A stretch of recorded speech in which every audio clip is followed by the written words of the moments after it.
ஜெய் ஸ்ரீ மாத்ரே நமக. ஜெய் குருதத், ஜெய் குரு பரசுராம். நமஸ்காரம். நான் கரூர்லேருந்து வல்சலா பணிக்கர், பிரசன்ன ஜோதிடர். இன்றைக்கி நம்ம சோபகிருது வருடத்துடைய தமிழ் புத்தாண்டு பலன்கள் கடக ராசிக்கு எப்படி இருக்குன்னு பார்க்க போகிறோங்க. இப்போ நான் சொல்லக்கூடிய இந்த பலன்கள் வந்து கடக லக்னத்தில் பிறந்தவங்களுக்கும் சரி, கடக ராசியில் பிறந்தவங்களுக்கும் சரியாக தான் இருக்குங்க. இந்த சோபகிருது வருடம் பிறக்குது இல்லையா, அது எப்போ பிறக்குது அப்படின்னா ஏப்ரல் மாதம் 14ஆம் தேதி 2023ஆம் வருடம் 2:57 மதியானம் திருவோண நட்சத்திரத்தில் இந்த வருடம் பிறக்குதுங்க. இந்த வருடம் பிறக்குது இல்லையா, அந்த டைமில் உங்களுடைய ராசி லக்னப்படி கிரகங்கள்லாம் என்ன பொசிஷனில் இருக்குது அப்படிங்கிறத பார்க்கலாங்க. உங்களோட ராசிக்கு வந்து 12ஆம் இடத்துல செவ்வாயும், 4ஆம் இடத்துல வந்து கேதுவும், 7ஆம் இடத்துல சந்திரன், உங்களுடைய லக்னாதிபதி 7ஆம் இடத்துல சந்திரன், அஷ்டமஸ்தானத்தில் சனியும், 9ஆம் இடம் பாக்கியஸ்தானத்தில் குருவும், 10ஆம் இடத்துல சூரியன், ராகு, புதன், 11ஆம் இடத்துல சுக்கிரன். இதுதான் உங்களுடைய ராசி லக்னப்படி கிரகங்களுடைய பொசிஷனுங்க.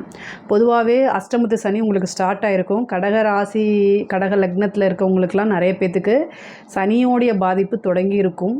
பட் ஆனால் இவ்வளோ குரு வந்து 9ஆம் பாக்கியஸ்தானத்தில் இருந்து உங்களோட ராசி லக்னத்தை பார்த்துட்டு இருக்காருங்க.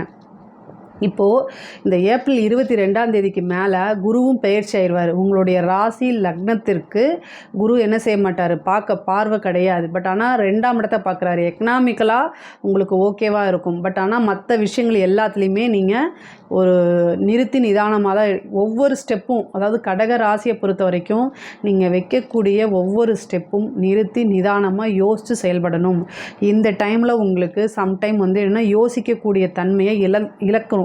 எப்படி அப்படின்னா அது சனியோடைய வேலை. ஓகேங்களா, நீங்கள் வந்து உங்களுக்கு ஃபஸ்ட்டு நீங்கள் செய்யக்கூடிய விஷயங்கள்லாம் நல்லதாக்கி விட்டுரும். அப்போ நல்லதாக்கல அப்படின்னு ஆணவம் தலைக்கேறிடும். அப்போ நீங்கள் எடுக்கக்கூடிய முடிவு எல்லாமே தோற்று போயிடும். அது இல்லைன்னா அது வேறு கஷ்டங்களில் கொண்டு போய் விட்டுரும். அதனால் நீங்கள் எடுக்கக்கூடிய முடிவு கரெக்டாக இல்லையா அப்படின்னு உங்களுடைய நலம் விரும்பி வெல்விஷர்ஸ் இருப்பாங்க இல்லையா, அவங்கக்கிட்ட கேட்டோ அல்லது உங்களுக்கு நம்பிக்கைக்குரியவங்ககிட்டையோ கேட்டோ நீங்கள் என்ன செய்யணும், டிஸ்கஸ் பண்ணி ஒவ்வொரு முடிவும் எடுக்கிறது ரொம்ப ரொம்ப நல்லதுங்க. கடக ராசியை பொறுத்த வரைக்கும் அஷ்டமத்து சனி இருக்கார். அஷ்டமத்து சனிக்கு குருவோடைய பார்வை இல்லை. இவ்வளோ நாளாக குருவோடைய பார்வை இருந்துச்சு. இந்த 3 மாதமாக 4 மாதமாக குருவோடைய பார்வை இருந்துச்சு. இப்போ குருவோடைய பார்வை இல்லை. அதனால் ஒவ்வொரு ஸ்டெப்பும் நீங்கள் யோசிச்சு பண்ணணும். பிஸ்னஸை பொறுத்த வரைக்கும் உங்களுக்கு ரொம்ப நல்லா இருக்குது. ஏன்னா குரு வந்து பெயர்ச்சி 10ஆம் இடத்துக்கு வராரு. குருவும் ராகுவும் சேர்ந்து 10ஆம் இடத்துல இருக்குது அக்டோபர் மாதம் வரைக்கும். அக்டோபருக்கு அப்புறம் ராகு வந்து பெயர்ச்சி ஆயிடுவார். 10ஆம் இடத்துக்கு குரு வர்றது நல்லது தான், ஒன்றும் ப்ராப்ளம் இல்லை. தொழிலை டெவலப் பண்ணி விடுவார். ராகுவும் இருக்கனால நீங்கள் என்ன விஷயங்கள் நினைக்கிறீங்களோ அது எல்லாமே டெவலப் பண்ண முடியும். குரு 10ஆம் இடத்துல இருந்து உங்களுடைய ராசி லக்னப்படி 2ஆம் இடத்தை பார்க்குறாரு. அப்போ வருமானத்தை ஏற்படுத்தி கொடுப்பார். தொழில் மூலிமா நல்ல வருமானம், லாபம் எல்லாத்தையுமே ஏற்படுத்தி கொடுப்பாரு. அவர் உங்களுடைய ராசிக்கு 6ஆம் இடத்தையும் பார்க்குறாரு. அப்போது உத்தியோகத்தில் இருக்கவங்களுக்கும் நல்ல வருமானம் கிடைக்கும். அதே மாதிரி ப்ரொமோஷன்ஸ் கிடைக்கும். திடீர்னு ஒரு ப்ரொமோஷன்ஸ் கிடைக்கும். உத்தியோகமோ அல்லது உங்களோட பிஸ்னஸோ இந்த வருடம் வந்து எந்த பாதிப்பும் இல்லாமல் நல்ல முறையில் தான் போகும். அதை பற்றி நீங்கள் கவலைப்பட வேண்டாம். புதுசாக நீங்கள் பிஸ்னஸ் ஆரம்பிக்கலாமா அப்படின்னு கேட்டால் அந்த ஒரு விஷயத்தை மட்டும் யோசிச்சு பண்ணுங்கள். உங்களுடைய சுயமான ஜாதகத்தில் என்ன திசாபுத்தி ஓடுது, இப்போ 10 குடைவர் எப்படி இருக்காரு, உங்களுடைய தொழில் ஸ்தானாதிபதி எப்படி இருக்காரு, சனி எப்படி இருக்காரு அப்படிங்கிற கிரக சூழ்நிலையெல்லாம் பார்த்துட்டு நீங்கள் ஒரு பிஸ்னஸை தொடங்குங்க. பிஸ்னஸை தொடங்குறதா இருந்தால் மட்டும் உங்களோட சுய ஜாதகத்தை பரிசீலனை பண்ணிவிட்டு நல்லா அஸ்ட்ராலஜர்கிட்ட கேட்டுக்கிட்டு அதுக்கப்புறம் ஸ்டார்ட் பண்ணுங்கள். ஏன்னா அஷ்டமது சனியில் ஸ்டார்ட் பண்ணி அது விரயமாக போகிறதுக்கு உண்டான வாய்ப்பு இருக்குது. ஆனால் ஆல்ரெடி பிஸ்னஸ் பண்ணிகிட்டு இருக்கவங்களுக்கு நல்லா போகும். குரு 2ஆம் இடத்தை பார்க்குறதுனால, அதுவும் குரு திசையோ புத்தி யாருக்காவது இருந்துச்சு அப்படின்னா நல்ல வருமானம் பார்க்கக்கூடிய அமைப்பு. உத்தியோகத்தில் இருக்கவங்களுக்கும் நல்ல ப்ரொமோஷன்ஸு, இடமாற்றங்கள் இது எல்லாமே கிடைக்குங்க. ஆனால் அரசாங்கத்துறையில் இருக்கவங்களுக்கு வந்து இந்த காலகட்டம் வந்து கொஞ்சம் கடுமையாக இருக்க வாய்ப்பு இருக்குது. என்ன அப்படின்னா அஷ்டமது சனி நடந்துட்டு இருக்குது. அப்போ வந்து அவர் வந்து என்னென்னா குருவோடைய பார்வையும் வந்து என்னென்னா 6ஆம் இடத்துக்கு இருக்குது. அப்புறம் அந்த சனியோடைய இது வந்து உங்களுடைய ராசி லக்னப்படி 5ஆம் இடத்துக்கு இருக்குங்க. அந்த சனி 5ஆம் இடம்ங்கும்போது என்னென்னா நீங்கள் விரும்பக்கூடிய ஒரு விஷயம் உங்களுக்கு கிடைக்காம போகிறதுக்கு வாய்ப்பு இருக்குது. இப்போ இந்த ப்ரொமோஷன் நமக்கு கிடைக்கணும், நீங்கள் எக்ஸாம்ஸ் எழுதியிருப்பீங்க, கரெக்டாக 1 மார்க்கில் போயிடும். அல்லது வேறு ஏதாவது ஒரு கொரினால் உங்களுக்கு கிடைக்கக்கூடிய வாய்ப்பு இன்னொருத்தங்களுக்கு தட்டி போயிடும். அந்த மாதிரி அமைப்பு இருக்கும். அதை வந்து உங்களால் கண் கூட பார்க்க முடியும். பட் ஆனால் என்னென்னா இந்த அஷ்டமத்து சனி வந்து நமக்கு என்னென்னா உயிர்கண்டத்தை கொடுக்காது. அது வரைக்கும் நமக்கு ரொம்ப நல்லது. அஷ்டமத்து சனியிலேருந்து பாதிப்பு ஏற்படணும்னா முறையான காளி வழிபாடோ அல்லது பகவதி வழிபாடோ ஆஞ்சநேய வழிபாடோ பண்ணுறது ரொம்ப நல்லது. சனிக்கிழமை அன்னைக்கு காலபைரவர் வழிபாடு பண்ணுறது ரொம்ப சிறப்பை தருங்க. ராகு காலத்தில் பண்ணுறது இன்னும் ரொம்ப சிறப்பாக தரும்.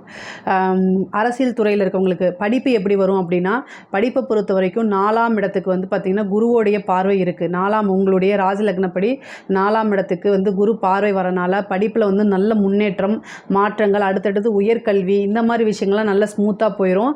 படிக்கக்கூடிய மாணவர்களுக்கு முன்பை விட நல்ல ஆர்வங்கள் ஏற்படும். நம்ம ஆட்டோமேட்டிக்காகவே படித்தா தான் நமக்கு முன்னேற முடியும் அப்படிங்கக்கூடிய எண்ணங்கள் உங்களுக்கு ஏற்படுத்தி கொடுத்துருவார் குரு. படிப்பை பொறுத்த வரைக்கும் இது ரொம்ப சூப்பர் டைமு. அரசியல் துறை சம்மந்தப்பட்டவங்களுக்கு 4ஆம் இடம்ங்கிறத பதவி ஸ்தானம், குருவோடைய அனுகிரகம் இருக்குது, அதனால் ரொம்ப நல்லது. ஆனாலும் அஷ்டமத்து சனியோடைய பாதிப்பு இருக்கனால உங்களோட பதவியை நீங்கள் தக்க வச்சுக்கிறதுக்கு ஒவ்வொரு நாளும் போராடி தான் ஆகணும். அரசியல் அரசாங்க துறையில் இருக்கவங்களுக்கு குரு பதவி ஸ்தானத்தை பார்க்குறாரு, அதனால் எந்த பிரச்சனையும் இல்லை. பதவி மூலிமா உங்களுக்கு நல்ல வருமானங்கள், நிறைய ஆதாயங்கள்லாம் கிடைக்கக்கூடிய வாய்ப்புகள் இருக்குது. அஷ்டமத்து சனியும் பாதிப்பு இருக்கனால ஒரு விஷயங்களை செய்யும்போது அதை நீங்கள் என்ன செய்யணும், அலசி ஆராய்ஞ்சு செய்யணும். உதாரணமாக அதாவது சனியோட எப்படின்னா அவமானங்களை தேடி கொடுத்துருவார். நீங்கள் ஒரு விஷயத்தை எதேச்சியாக செய்யும்போது அதை என்னென்னா சோஷியல் மீடியாவில் நெகட்டிவாக ட்ரெண்டிங் பண்ணுறது. அரசாங்கத்துறை அதிகாரியாக இருந்தாலும் சரி, அரசியல் துறை அதிகாரியாக இருந்தாலும் இந்த அஷ்டமத்து சனி வந்து 2ஆம் இடத்தை பார்வையிடுது, அதே மாதிரி 10ஆம் இடத்தையும் பார்வையிடுது. இந்த சனியோடைய பார்வை எங்கெல்லாம் இருக்கோ அந்த இடத்துலேருந்து உங்களுக்கு பிரச்சனைகள் வர வாய்ப்பு இருக்குது. அப்போது 2ஆம் இடம்ங்கும்போது என்னென்னா, நீங்கள் ஒருத்தங்கிட்ட பேசும்போது பார்த்து பேசணும். நீங்கள் ஒரு விஷயம் உங்கள் மேலே பகையாக இருக்கிறாங்க அப்படின்னா அவங்க எப்படி வேணால் பழிவாங்க வருவாங்க. நீங்கள் அரசாங்கத்துறையில் இருந்துட்டு ஏதாவது ஒரு டெண்டருக்குன்னா உங்களுக்குன்னு ஒரு டார்கெட் இருக்குது, ஏதாவது ஒன்று செலவுக்குன்னு நீங்கள் லஞ்ச லாவணியங்களை ஈடுபடுறீங்க அப்படின்னா அது ஒரு பெரிய இதாக இருந்திருக்காது. ஒரு பேனா வாங்கிட்டு வாங்க நீங்கள் கூட சொல்லியிருக்கலாம், ஆனால் அதை ஒரு பெரிய இஷ்யூவாக்கிடுவாங்க. இது மாதிரி அந்த பிரச்சனை வந்து ஒரு சின்ன உங்களுடைய பார்வையில் அது ஒரு சின்ன விஷயமா தெரியலாம், ஆனால் அதை வந்து உங்களுக்கு நெகட்டிவ் பப்ளிசிட்டியை ஏற்படுத்தி கொடுத்துரும். இந்த அஷ்டமத்து சனி வந்து நீங்கள் செய்யாத தப்புக்கு கூட பனிஷ்மெண்ட்டை ஏற்படுத்தி கொடுத்துரும். ஒரு சிலருக்கு விரும்பாத இடத்துல வேலை கிடைக்கும், ரொம்ப லாங்காக போய் வேலை தூக்கி போட்டுருவாங்க, அந்த மாதிரி கிடைச்சிரும். ப்ரொமோஷனுங்கிற பேரில் வந்து உங்களுக்கு என்ன கிடைக்கும், பனிஷ்மெண்ட்டாக உண்டான வாய்ப்புகள்லாம் இருக்குது. இந்த அஷ்டமத்து சனி அவ்வளோ வேலை செஞ்சுருவார். அதே மாதிரி பெண்களுக்கு, இந்த பெண்கள் வந்து ரொம்ப ரொம்ப கவனமாக இருக்கணும். இந்த காலகட்டத்தில் சனியோடைய பார்வை 2ஆம் இடத்துக்கு இருக்குது, குடும்பஸ்தானத்தில் வந்து பிரச்சனை இருக்குது. அஷ்டமம் அப்படிங்கிறது பெண்களை பொறுத்த வரைக்கும் மாங்கல்ய ஸ்தானமாக கருதப்படுது, ஆண்களுக்கு உயிர் ஸ்தானமாக இருக்குது. மாங்கல்யம்ங்கும் போது என்னென்னா உங்களுடைய மதிப்பு மரியாதை. மாங்கல்யம் அப்படின்னா கணவருடைய உயிருக்கு ஆபத்து கிடையாது. பொதுவாகவே பெண்களுக்கு மாங்கல்யம் அப்படிங்கிறது என்னென்னா சொசைட்டியில் உங்களை மதிக்கக்கூடிய ஸ்தானமாக தான் அது இருக்குது. அந்த இடத்துல சனி வந்து உட்காந்துருக்கனால தேவையில்லாத அவமானங்கள், நீங்கள் யார்கிட்ட பேசுகிறீங்க பழகிறீங்கிற விஷயத்தில் ரொம்ப கவனமாக இருக்கணும். அதுவும் உத்தியோகத்தில் இருக்கக்கூடிய பெண்களாக இருந்தாலும் சரி, தொழில் பிஸ்னஸ் பண்ணுறவங்களாக இருந்தாலும் சரி, நீங்கள் என்ன செய்யணும் அப்படின்னா உங்களை நீங்கள் பாதுகாப்பு வளையத்துக்குள்ளே எப்போவுமே வச்சுருக்கணுங்க. அதாவது குடும்பத்தில் இருக்கக்கூடிய நபர்கள்கிட்ட நீங்கள் என்ன செய்யணும் அப்படின்னா, ஏதாவது யாரை பற்றியாவது ஒரு சின்ன சந்தேகம் வந்தால் கூட அவங்கக்கிட்ட என்ன செய்யணும், நீங்கள் டிஸ்கஸ் பண்ணிடணும். உங்கள் வீட்டில் இருக்கிறவங்க சொன்னால் ரெஸ்ட்ரிக்ட் பண்ணுவாங்க, அதனால நம்ம டெவலப் ஆக முடியாதுன்னு மட்டும் நீங்கள் நினச்சிடாதீங்க. இன்றைக்கி ஒரு வாய்ப்பு கிடைக்கிது அப்படின்னா அந்த வாய்ப்பை எப்படி யூஸ் பண்ணிக்கிறதுங்கிறது தான் நிறைய பேர் பார்த்துட்ருக்காங்க. ஸோ நீங்கள் எதேர்ச்சியாக ஒரு விஷயத்தை மூவ் பண்ணுறீங்க அப்படின்னா அவங்க பல வகையில் அதை யூட்டிலைஸ் பண்ணிக்குவாங்க. அதனால் கவனமாக இருக்கணும். 2ஆம் இடத்த சனி எப்போல்லாம் பார்க்குதோ அப்போல்லாம் வந்து என்ன தேவையில்லாத அவமானங்கள் வந்துடும், குடும்பத்தில் பிளவுகள் வந்துடும். நீங்கள் தப்பு செய்யலைன்னா கூட உங்களை அண்டர்ஸ்டாண்ட் பண்ணிக்க மாட்டாங்க. அப்புறம் உங்களை வந்து நிரூபணம் பண்ணுறதுக்கே பல வருஷமாக நீங்கள் போராடக்கூடிய ஒரு சூழ்நிலை அமைஞ்சிடும். அதனால் கடக ராசியில் இருக்கக்கூடிய பெண்கள் வந்து ரொம்ப ரொம்ப கவனமாக இருக்கணும். இது ஆண்களுக்கும் பொருந்தும், பட் ஆனால் பெண்கள் ரொம்ப கவனமாக இருக்கணும். வண்டி வாகனங்களில் போகும்போது கவனமாக இருக்கணும். உங்களுடைய ஹெல்த்து சம்மந்தப்பட்டது, முக்கியமாக கர்ப்பப்பை சம்மந்தப்பட்டது, அதேமாதிரி ஹார்மோன் சம்மந்தப்பட்ட விஷயங்கள்லாம் ரொம்ப கவனமாக இருக்கணும். அஷ்டமம் அப்படிங்கிறது வந்து சனி வந்து வண்டி வாகனங்களில் போகும்போது விபத்து இந்த மாதிரியான உயிர்கண்டத்தை கொடுக்க மாட்டார். சிறு சிறு விபத்துக்களோ அல்லது அவமானங்களோ கொடுத்துருவார். ஒரு சிலருக்கு சர்ஜரி மாதிரி நடக்கிறதுக்கு உண்டான வாய்ப்புகள்லாம் இருக்குது. இந்த அஷ்டமத்து சனியோடைய பாதிப்புக்கு காலபைரவருக்கு விளக்கு போடுங்க, அதுவே போதுமானதாக இருக்குங்க. வண்டி வாகனங்கள் வாங்கக்கூடிய அமைப்பு இருக்குது. 4ஆம் இடத்தை குரு பார்க்குறாரு, வீடு கட்டக்கூடிய அமைப்புகள் இருக்குது. ஒரு சிலருக்குலாம் வீடு கட்டக்கூடிய அமைப்புகள் இருக்குது. ஒரு சிலருக்கு தொழில் ரீதியாகவோ வீடு கட்டுறதுக்காகவோ இல்லை உங்களுக்கு பிஸ்னஸ் ஸ்டார்ட் பண்ணுறதுக்காகவோ கடன் வங்கிகளில் நீங்கள் லோனுக்கு அப்ளை பண்ணியிருந்தீங்கன்னா பேங்க் லோன்லாம் கிடைக்கிறதுக்கு உண்டான வாய்ப்பு இருக்குது. இதில் குருவோடைய திசையோ புத்தியோ நடக்கிறவங்களுக்குலாம் வந்து பேங்க் வந்து மானியம் கிடைக்கிறதுக்கு, நகைக்கு வந்து மானியம் கிடைக்கும், கடன் வந்து தள்ளுபடி ஆகும். இவ்வளோ நாளாக உங்களால் கடன் கட்ட முடியலன்னா கூட தள்ளுபடி ஆகும். எஜுகேஷன் லோன் கிடைக்கிறதுக்கு வாய்ப்பு இருக்குது. பிஸ்னஸ் ரீதியாக உத்தியோக ரீதியாக வந்து வெளிநாடு வெளிமாநிலம் செல்லக்கூடிய வாய்ப்புகள் இருக்குது. ராகு வந்து 9ஆம் இடத்துக்கு பயிற்சி ஆகிறாரு. கேது வந்து உங்களுக்கு 3ஆம் இடத்துக்கு பயிற்சி ஆகிறாரு அக்டோபருக்கு மேலே. நீங்கள் அக்டோபருக்கு மேலே என்னென்னா இப்போ இருக்கிறத காட்டிலும் நிறைய முயற்சிகள் போடுங்க, அது எல்லாமே உங்களுக்கு சக்ஸஸ் ஆகும்.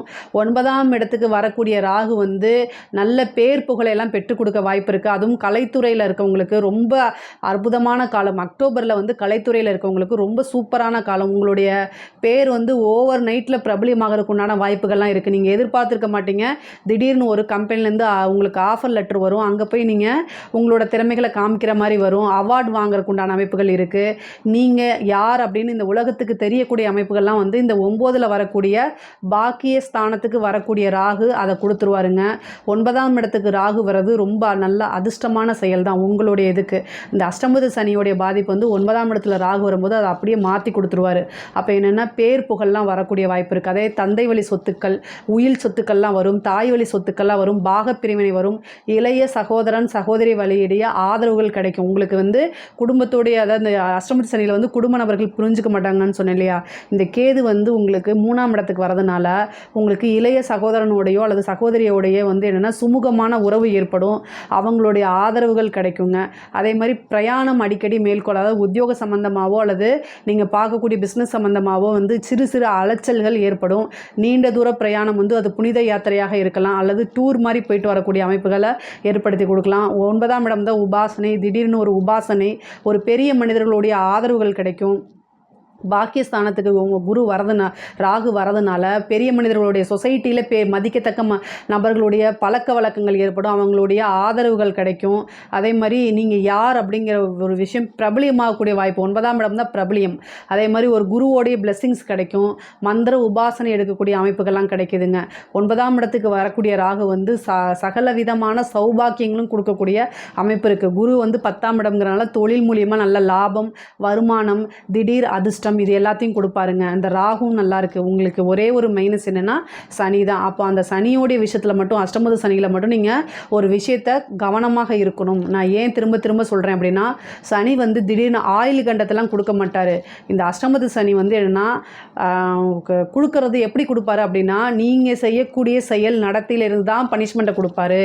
நீங்கள் ஒரு விஷயம் இல்லை பேராசைக்கோ அல்லது உங்களை வந்து ஆசை காட்டி மோசம் பண்ணுறதுல வந்து பார்த்திங்கன்னா ஃபஸ்ட்டு ராகு தான். அப்போது வந்து ராகு வந்து என்னென்னா திடீர்னு ஒரு நீங்கள் வந்து அரசாங்கம் அல்லது அரசியல் இருக்கீங்கன்னா 10ஆம் இடத்துல ராகு இருக்குது. இப்போ வந்து என்னென்னா ஒரு ஆசையை கொடுப்பாரு, லஞ்சம் வாங்குற மாதிரி. ஆனால் இந்த அஷ்டமத்து ராகு வந்து 9ஆம் இடத்துக்கு போனதுக்கப்புறம் இந்த அஷ்டமத்து சனி என்ன செய்யும், வேலையை காமிச்சிரும். நீங்கள் லஞ்சம் வாங்கினேல அதுக்கு உண்டான பனிஷ்மெண்ட் அனுபவி அப்படின்னு சனி வேலை செய்வார். ஸோ இந்த மாதிரி விஷயங்களை கவனமாக இருங்க. நீங்கள் ஆசைப்படலை அப்படின்னா வந்து உங்களுக்கு சனி வந்து பெருசாக வேலை செய்ய மாட்டார். பேராசை பெருநஷ்டம்னு சொல்லுவோம்ல, அது வந்து யாருக்கு பொருந்தோ இல்லையோ இந்த சனிக்கு பொருந்திரும். அதனால் நீங்கள் அமைதியாக போயிட்டீங்க. இந்த அஷ்டமத்து சனியில் ஒரு விஷயத்தை கிராஸ் பண்ணிட்டீங்கனாலே பல விஷயங்கள் உங்களை தானாக தேடி வரும். இந்த அஷ்டமத்து சனியில் மட்டும் ஜாக்கிரதையாக இருந்துக்கங்க நான் சொல்கிறேன். அதே மாதிரி ஹெல்த் சம்மந்தப்பட்ட விஷயங்களையும் நீங்கள் ரொம்ப ஜாக்கிரதையாக இருந்துக்கணும். அஷ்டமத்து சனி மெயினாக அவமானத்தை தான் தேடி தரும். அதாவது நம்ம வாழலாமா வேண்டாமா அப்படிங்கிற மன உளைச்சல்லாம் கொடுத்துரும். நீங்கள் ரொம்ப தூரம் போயிட்டு அதுக்கப்புறம் திரும்பி வர மாதிரி இருக்கும். அதனால் கவனமாக இருங்க. பெரிய மனிதர்களுடைய ஆதரவு தேடிக்கங்க. குடும்பத்தாரிடையே எல்லாத்தையும் டிஸ்கஸ் பண்ணக்கூடிய பழக்க வழக்கத்தை கொண்டு வந்துருங்க. அதுவும் முக்கியமாக பெண் குழந்தைகளாக இருந்தால் அவங்க யார் கூட பேசுகிறாங்க, பழகுறாங்க, ஃபோனில் என்ன விஷயங்களை பார்க்குறாங்க, அதை எப்படி யூஸ் பண்ணுறாங்கங்கிற விஷயத்தில் ரொம்ப கவனமாக இருங்க. மற்றபடி இந்த ராகு கேது பயிற்சியாக இருந்தாலும் சரி, குரு பயிற்சியாக இருந்தாலும் கடக ராசிக்கு ரொம்ப நல்லா இருக்குது. அஷ்டமத்து சனியில் மட்டும் சிறு சிறு கவனங்கள் தேவைங்க. திருமண பிராப்தம், அதாவது 7ஆம் இடத்துக்கு சனியோடைய பார்வை இருந்து இவ்வளோ நாளாக பிரச்சனையை கொடுத்துட்டு இருந்துச்சு. இப்போ அஷ்டமத்துக்கு போயிட்டாரு. ஆனால் திருமணத்தில் வந்து சிறு சிறு தடைகள்லாம் இருக்கும். குருவோடைய பார்வை வந்து இந்த வருடம் இல்லை. அதாவது அஷ்டமத்து சனியும் இருக்குது, குருவோடைய பார்வையும் இல்லை.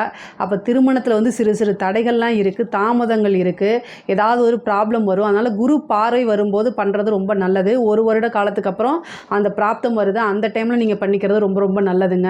மற்றபடி உங்களுக்கு ஏதாவது சந்தேகங்கள் இருக்குது அப்படின்னா கமெண்ட்ஸில் லீவ் பண்ணுங்கள், கண்டிப்பாக நான் ஆன்சர் பண்ணுறேன். நம்மளுடைய சேனல் லைக் பண்ணுங்கள், ஷேர் பண்ணுங்கள், சப்ஸ்கிரைப் பண்ணுங்கள். நன்றி, வணக்கம். ஸ்ரீ குபேரன் டிவியை பார்த்தமைக்கு நன்றிகள். மேலும் இது போன்ற தகவல்களை தெரிந்து கொள்ள ஸ்ரீ குபேரன் டிவியை சப்ஸ்கிரைப் செய்யுங்கள். மறக்காமல் பெல் ஐக்கானை கிளிக் செய்யுங்கள்.